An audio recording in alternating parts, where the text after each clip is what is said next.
How to grow on YouTube, mister एडग्रो जो बंदा है वो इतना फेमस क्यों है? कभी सोचा? डोंट वरी, तुम्हें नहीं पता तो मैं हूं ना उनके सारे सीक्रेट रिवील करने के लिए। मैंने भी ये मेरा पहला चैनल नहीं है। बात करते हैं हेयर ग्रो के बारे में।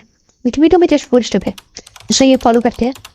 इसका जो 4th स्टेप है वो इतना इंपॉर्टेंट है, इसके बिना ग्रो करना मुश्किल है।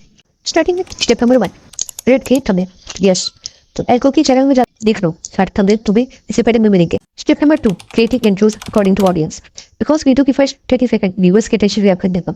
Step number 3, building a hype, viewers के मन में ऐसी हाइप क्रिएट करो। वो 7 पॉइंट में तीसरा पॉइंट स्किप कर देगा तो उसे सक्सेस नहीं मिलेगी। और स्टेप नंबर 4, जेन्युइन कंटेंट। कहते हो कि बेनिफिट कई सारे यूट्यूबर्स थे जो कि डीपली एक्सप्लेन नहीं करते थे, सब यही बोलते थे वॉच टाइम बढ़ा लो, CTR बढ़ा लो, ऑडियंस की अटेंशन 60% कर लो, बट कोई ये नहीं बताता था एक्जेक्टली कैसे करना है। एल्क्रो ने इसी सब प्रॉब्लम सॉल्व किया है, इसलिए एल्क्रो ने एक जेन्युइन टेस्टेड कम्युनिटी बिल्ड की है। इसलिए ये 4 इंपॉर्टेंट टिप्स फॉलो करो और अपने यूट्यूब चैनल को ग्रो करो।